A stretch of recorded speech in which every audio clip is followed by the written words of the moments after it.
Je vous présente une voiture que vous avez déjà vue sur la chaîne, la Mini Cooper S. Alors pourquoi je vous présente cette voiture? Désolé pour la luminosité, c'est un peu tard. Mais parce que j'avais fait un premier test qui me plaisait pas trop, honnêtement, c'était les débuts de ma chaîne, j'avais pas beaucoup de matériel pour filmer, j'avais juste mon téléphone. Et en fait, j'ai réalisé que il y avait beaucoup de potentiel sur cette voiture. Je l'ai un peu conduit depuis beaucoup plus. J'ai fait quelques milliers de kilomètres avec maintenant. Je l'ai pas fait beaucoup d'autoroutes encore. Faut que j'apprenne à bien me cadrer. J'ai pas encore fait énormément d'autoroutes, mais j'ai beaucoup plus conduit. Alors j'ai réalisé 2-3 trucs sur cette voiture, donc qui étaient faux et qui étaient vrais sur ce que j'ai dit. Alors, déjà de une, je savais pas, mais le moteur qu'il y a dedans, c'est un fameux THP, le 1,6 litre THP. C'est les moteurs Peugeot, BMW, qui sont pas fameux. Alors, je sais pas comment expliquer, je sais pas comment rentrer dans ce premier point, mais le premier point c'est, j'aime bien cette voiture. Niveau gueule, le look, je surkiffe cette voiture, elle est absolument magnifique, je vais vous montrer ça. Niveau look, cette voiture est absolument magnifique. Les feux sont géniaux. J'adore le fait qu'il y ait l'intérieur noir. J'adore le fait que la calandre soit toute noire. Je sais pas si je flouterai la plate. Là, je vais peut-être. J'adore le fait qu'on voit l'intercouleur. J'adore le fait qu'on voit les barres anti-rapprochement. J'adore plein de choses. J'adore les tractions. C'est une voiture qui a vraiment un style qui est totalement différent de ce qui se fait aujourd'hui dans les voitures. J'adore le petit logo Mini là, c'est vraiment très sympa. Je pense que je vais vous allumer les feux aussi. J'adore l'intérieur et tout ça. Niveau style, c'est vraiment un véhicule qui est ultra correct. Hop là, je vais vous allumer les feux comme ça vous verrez bien. La capote qui est magnifique comme ça. Les feux aussi qui sont absolument magnifiques, les pots d'échappement. J'adore, bref, grosso merdo, j'adore le style de cette voiture. Le seul truc, je vais devoir couper la musique aussi.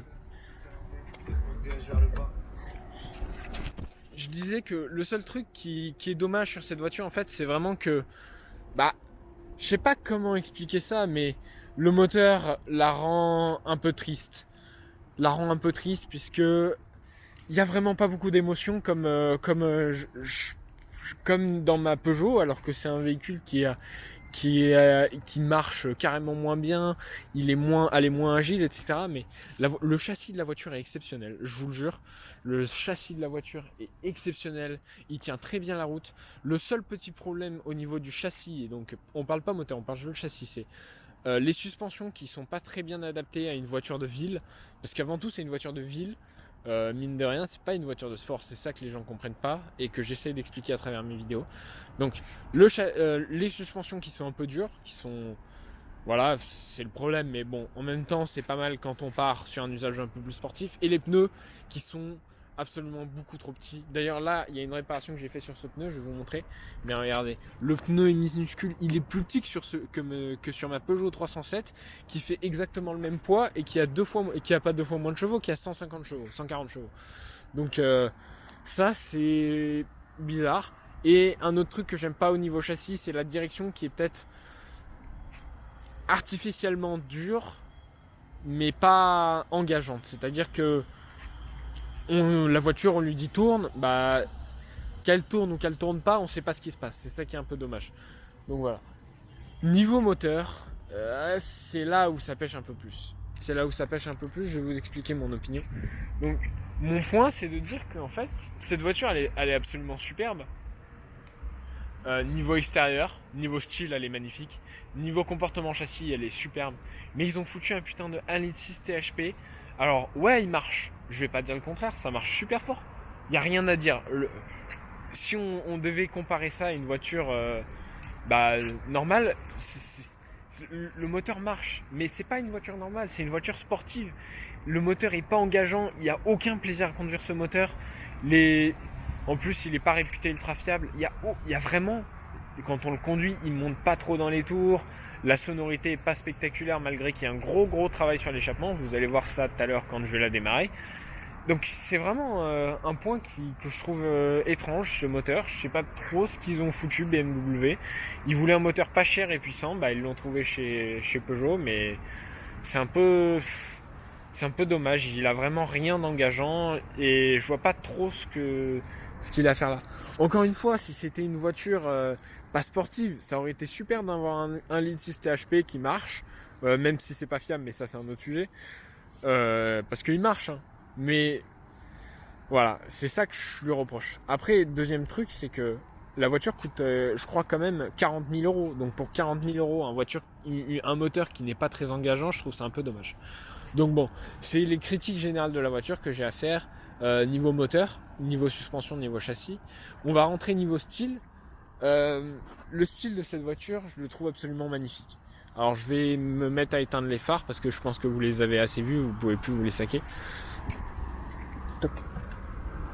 Le style est absolument magnifique. J'adore vraiment les nouvelles Cooper S, notamment par les phares, comme je vous ai déjà dit. Donc les phares sont géniaux avec la petite peinture noire, le contour comme ça, le contour éclairé, j'adore le contour chromé, j'aime beaucoup ça aussi. C'est peut-être un peu dommage que comme sur le Mini Countryman, il n'y ait pas le feu qui se... Ah si, le feu est creusé à l'intérieur, excusez-moi. Non, à l'intérieur du capot, le feu est creusé. C'est pas un plexiglas qui est posé sur le capot. Je me suis trompé, c'est une grosse erreur de ma part. J'adore vraiment les entrées d'air là qui sont énormes. Je sais pas si on les voit tard dans le soir, mais les entrées d'air là, elles sont vraiment grosses. On voit d'ailleurs l'intercouleur derrière. Merde, on voit plus très bien. Donc voilà. Un truc que j'aime pas trop, c'est le Camden ici, je trouve qu'il a pas trop sa place. Les jantes à bâton sont vraiment bien. Les freins sont bien, mais sont pas très très endurants. Ils sont gros, mais ils sont pas très très endurants. Les feux à l'arrière, j'aime beaucoup avec le contour chromé. C'est une voiture qui, niveau style, est parfaitement réussie en fait. Y a rien à dire dessus. Sauf à l'intérieur où je trouve qu'on perd un peu des détails de Mini. Notamment l'écran central comme ça qui c'est dommage, on avait le compteur kilométrique, je trouvais ça vachement convivial, maintenant on l'a plus, mais sinon l'intérieur cognac comme ma mère appelle ça, je le trouve magnifique, je l'adore. Juste le head-up display, je vais vous le démarrer, toc, le head-up display là s'il veut bien se montrer, voilà, il sort. Il sert absolument à rien, juste à mettre la vitesse en km/h, donc bon on s'en fout en fait.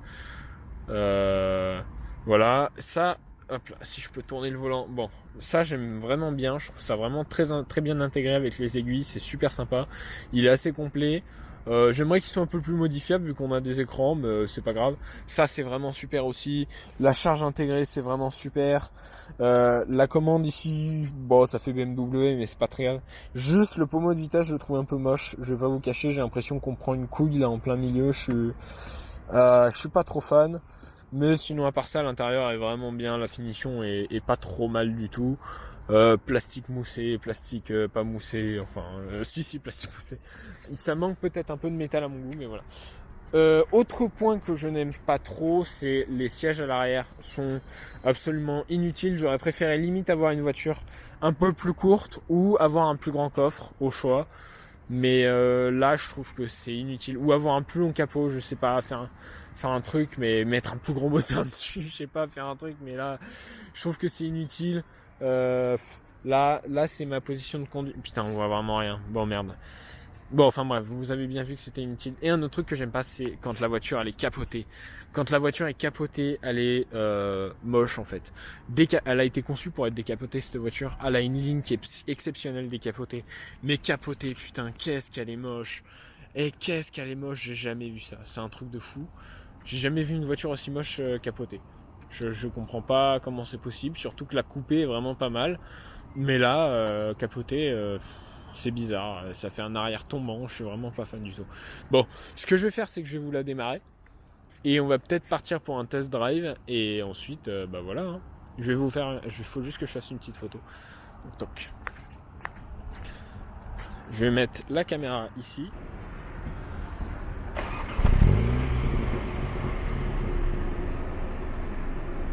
Alors, faut savoir que le son sur cette voiture a vraiment été travaillé. J'ai oublié de vous mettre des coups de rêve, je vais vous le faire.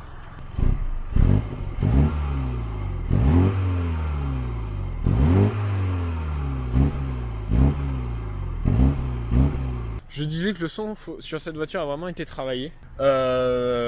Mais c'est vraiment pas top, vous allez entendre ça tout à l'heure. Donc voilà. Alors là, ce qui va se passer, c'est que je vais me sacrifier pour vous. Comme vous pouvez le voir, en fait, j'ai mis mon support pour téléphone. J'ai un pare-brise de 20 cm, je crois. C'est absolument horrible. Donc je vais recapoter pour que vous ayez un son à peu près correct quand je vais conduire. On va se faire la petite route de Téolonnais que j'aurais peut-être posté une vidéo sur ma 307 où je l'aurais fait. En 307 où j'aurais essayé de donner ce que j'aurais pu. Alors on se retrouve à la pompe à essence. Pourquoi la pompe à essence? Alors déjà parce qu'il faut que je mette de l'essence. Parce que je voulais vous parler un peu consommation sur cette voiture. Cette voiture a un petit problème de consommation, c'est-à-dire que son 1,6 litre THP qui fait que 1,6 litre consomme 8 litres au 100, ce qui est absolument inadmissible, et c'est pas 8 litres au 100 de éthanol,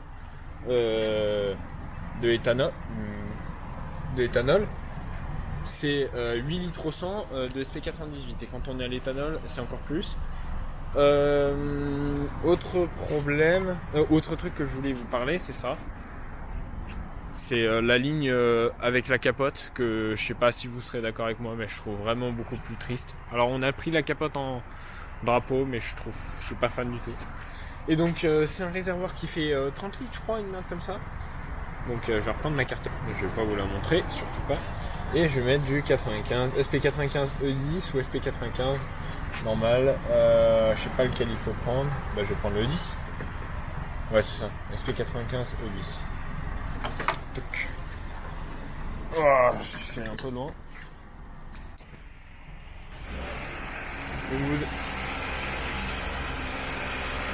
Oh putain, il fuit. Le truc il fuit. Il vient de faire tomber du. Regardez, il y a une petite goutte là-dessus. Il vient de faire tomber de l'essence. J'étais super sec. Et donc.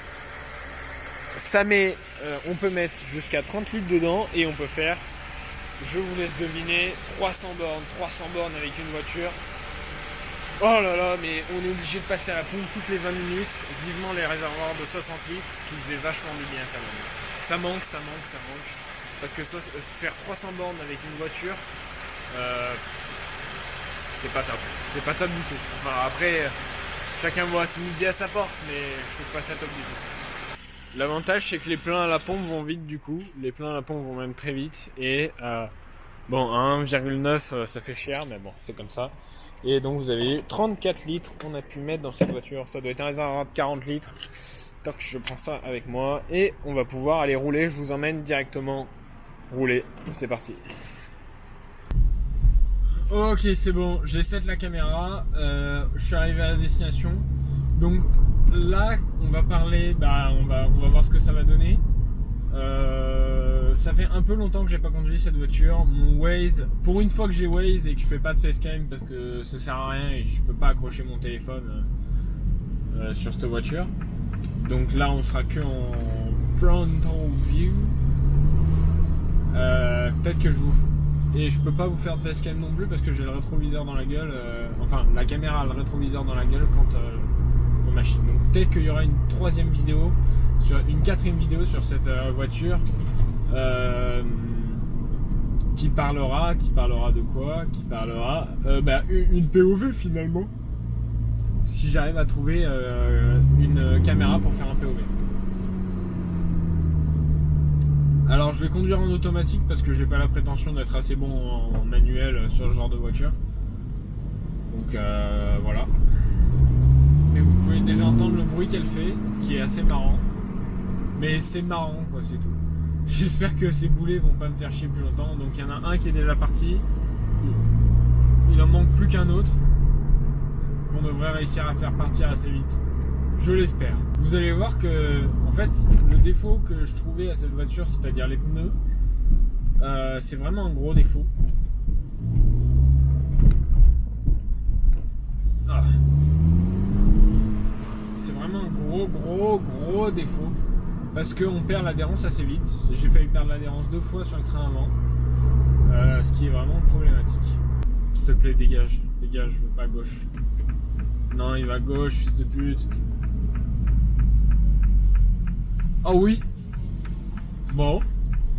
Et j'ai l'honneur de vous annoncer qu'on a cette route pour nous tout seuls et je vais m'en faire un pur jour. Donc alors,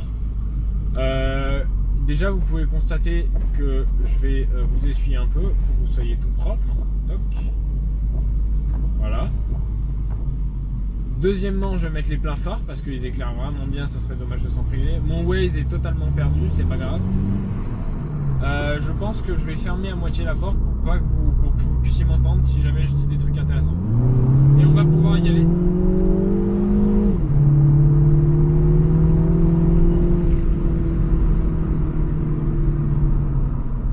Alors, à noter que je suis en claquette. C'est très important à noter. Ah, attendez, il y a une ceinture qui me gêne là, je vais l'enlever avant qu'elle me fasse un peu plus chier. Enfin, elle fait des bruits bizarres. Alors, on a vraiment un gros problème niveau adhérence. C'est-à-dire que là, on va pas tarder à entendre les pneus crisser, même si je connais pas trop la route.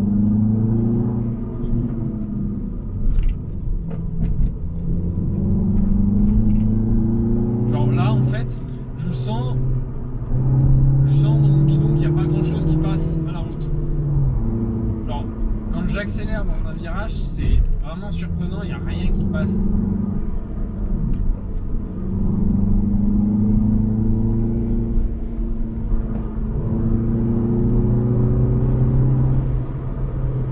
Par contre, les feux sont d'une précision remarquable. Hein.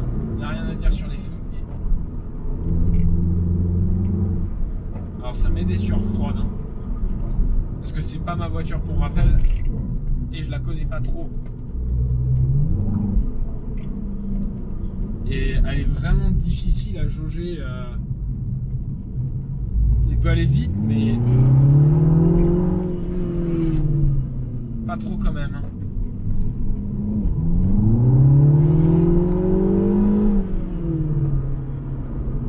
Et voilà ce que je vous disais quand je vous disais que le son moteur était vraiment pas oufissime. Et quand on freine avec cette voiture, le freinage est vraiment flou parce que la direction est floue et c'est vraiment très perturbant. Ça fait que là, je vais vraiment pas très très vite.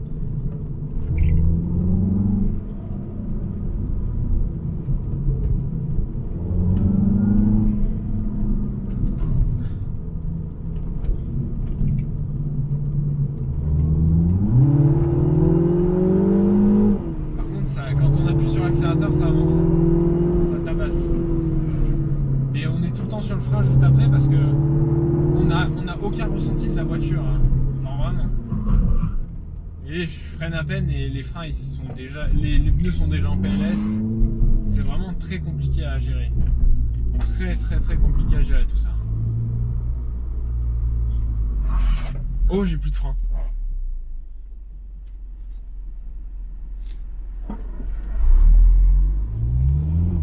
Là, je sens que j'ai presque plus de frein, j'ai à peine fait la moitié de la route.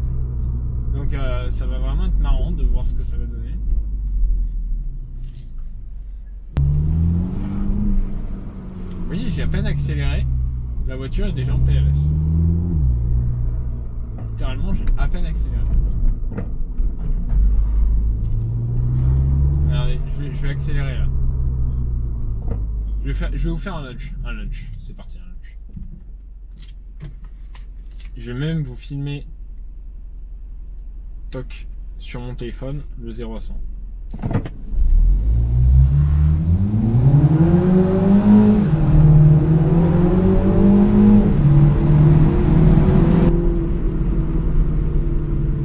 Toc, j'ai effectué le 0 à 100.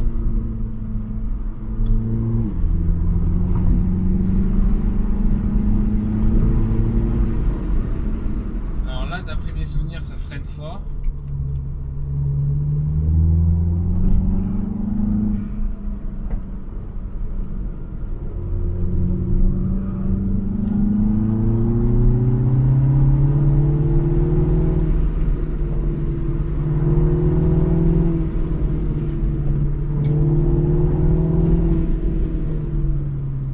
Un truc que je ne soupçonnais pas, ça serait de kiffer voir voir les insectes se mourir sur mon pare-brise.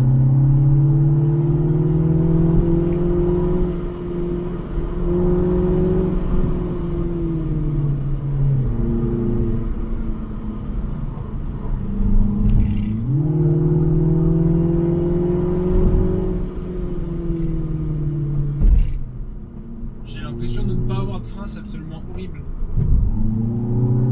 Et les reprises moteurs sont pas très agréables non plus. Hein.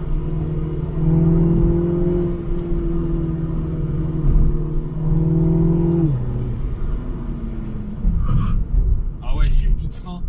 J'ai plus de frein les amis. C'est horrible. Cette sensation de ne pas avoir de frein, elle est vraiment très désagréable.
Moi, ce que je vais faire, c'est que je vais faire demi-tour ici.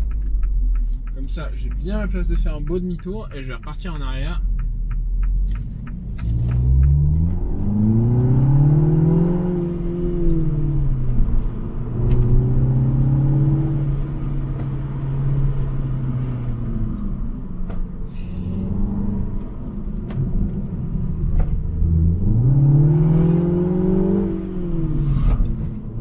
En fait, on est en limite de pneus ou de frein sans arrêt.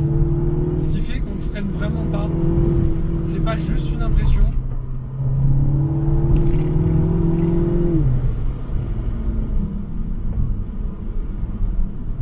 Et je suis vraiment obligé de tuer ma vitesse bien avant.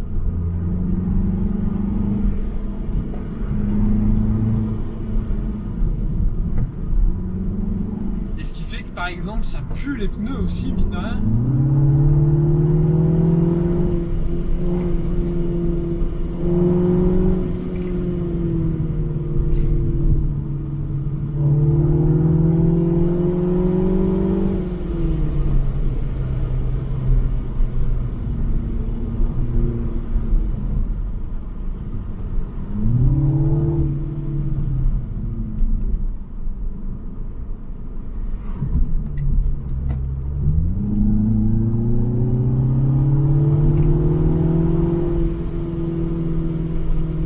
Je peux vous dire que je suis pas en descente et je suis en train de tuer mes freins.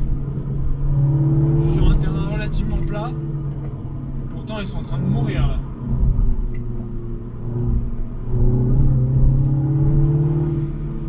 Je sens l'odeur, c'est horrible.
Là, j'aimerais bien voir la tête des freins, putain.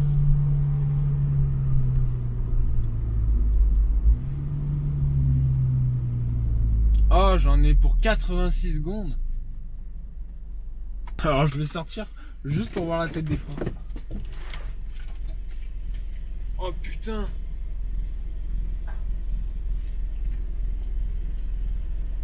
Alors là, ça se voit pas, mais ils sont rouges rayonnants. J'ai jamais vu ça de ma vie. Ils rayonnent rouge, surtout à l'arrière. Je pensais pas. Hop là. Je pensais pas que ça pouvait rayonner rouge. Ils rayonnaient rouge à l'arrière, les freins. À l'avant, ils allaient encore bien, mais à l'arrière, waouh, fatigué. Hein. J'espère que ça a pu prendre en vidéo. Mince.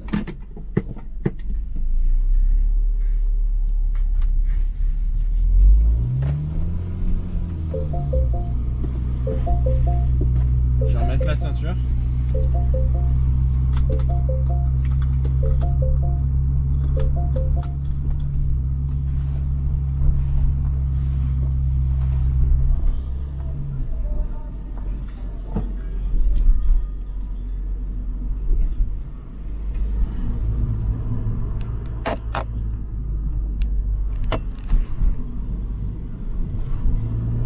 Je vais éviter de retartiner directement parce que mes freins là ils sont rouges et ça pue.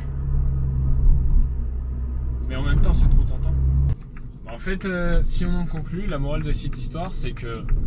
Alors je vais éteindre ce clignotant. Donc si on en conclut, la morale de cette histoire c'est qu'en fait... Bah, je sais pas si je l'ai bien transcrit quand je conduisais, mais vous m'avez pas vu faire des bruits incroyables, je sais pas, j'ai pas été... Alors, la conduite est très engageante. Ça, c'est vrai, c'est un fact. Il faut être là, il faut être réveillé, ça marche. Il n'y a rien à dire sur ce côté-là, ça marche. Mais la conduite, elle est pas engageante, genre... elle est pas agréable. J'ai passé un bon moment, mais je suis pas ressorti avec un sourire extrêmement... j'ai pas reçu beaucoup de plaisir à la conduite, en fait. Oh, putain. Alors là, ça a un peu scotché. Donc, comme je vous disais, j'ai pas ressenti vraiment beaucoup de plaisir à la conduite. Et c'est une voiture qui marche très fort, il n'y a pas de doute là-dessus, mais elle est pas très appropriée en ville. Et franchement, je trouve que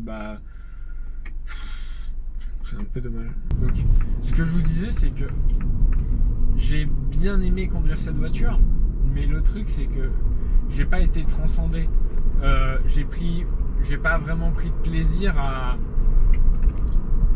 Je sais pas comment vous expliquer, mais j'ai pas vraiment pris de plaisir à aller vite. Le moteur ne me récompensait pas, il n'y avait pas un bruit qui était spécialement agréable. C'était un bruit, il était là, c'est mieux que ma 307 pour ça. Mais je préfère ma 307 sur l'agrément moteur qui est beaucoup plus fun, niveau poussé. Là, c'était bizarre, mais ça poussait pas... Ça poussait fort, mais il n'y avait pas un grand plaisir. Il manquait un truc. Il manquait de traction, il manquait de beaucoup de choses pour que ça soit une voiture qui soit superbe en fait. Elle a carrément du potentiel. Parce que le châssis, la voiture n'a pas bougé d'un pet. Mais il manquait des plus gros freins, il manquait des pneus un peu plus gros, il manquait un moteur plus adapté à cette voiture. Parce que à chaque fois qu'on appuyait sur l'accélérateur, on était dépassé par les 200 chevaux, les 200 pauvres chevaux qu'il y avait. À chaque fois qu'on freinait, les pneus ils n'arrivaient pas à suivre. Les freins à la fin ils étaient rouges. J'ai essayé de vous prendre une vidéo, mais j'étais à un feu, c'était compliqué. Le moteur m'a pas récompensé spécialement. C'est une histoire qui est plutôt mitigée, même si la voiture dans l'ensemble est vraiment plutôt bonne. Elle est très jolie. Elle peut se faire confortable, elle est sympa, mais du coup elle est ni adaptée à la conduite sportive, ni adaptée à la conduite rapide. C'est ça que je trouve un peu surprenant. C'est que en ville, c'est pas possible de la conduire. Enfin, moi j'aime pas ça parce que elle est beaucoup trop dure. La voiture est beaucoup trop dure. Et du coup, je trouve que c'est vraiment bizarre. À part la boîte qui est exceptionnelle. La boîte est vraiment bien. Je pensais pas qu'on trouverait des boîtes automatiques aussi bien de nos jours. On appuie, tous les rapports sont tout le temps bien passés. Si on veut un rapport descendu, il y a un petit bouton au fond de la pédale pour pouvoir avoir ce petit rapport descendu en plus. La boîte est vraiment bien, l'intérieur est vraiment joli, l'extérieur est vraiment joli, à part en cabriolet, quand il est recapoté. C'est un véhicule qui me pose beaucoup de soucis parce que je l'aime bien, mais en même temps il veut faire beaucoup de choses qu'il n'a pas réussi à faire. Et il manquait pas grand chose, il manquait vraiment pas grand chose du tout. Donc en véhicule de tous les jours, regardez, il consomme énormément. Il consomme 8-9 litres au 100. Attendez, je vais vous sortir la consommation. Ah, ça c'était celui-là. Il consomme 11 litres au 100. 11,8 litres au 100 sur les 9400 derniers 1000 km. 11,8 litres au 100. On peut estimer plus à 11 litres, 10 litres que 11 litres, parce que 11 litres 8, parce que en fait, des fois quand je la prends, je tartine avec, comme là. Et surtout, pendant une période, elle était à l'éthanol, donc je suppose qu'elle devait plus consommer à l'éthanol. Donc pour une voiture de tous les jours, 12 litres au 100, c'est absolument inadmissible, même 11 litres au 100, c'est inadmissible. Elle est dure comme pas possible, elle est raide comme la justice. Elle est plutôt grande, donc ce qui veut dire que, mine de rien, pour se garer dans la ville, c'est pas le top du top. Pour faire des grands trajets, c'est pas très agréable, elle est mal insonorisée à cause de la capote en toile.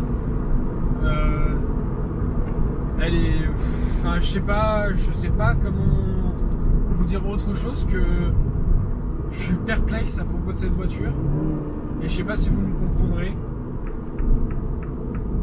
et si vous serez d'accord avec mes propos en fait.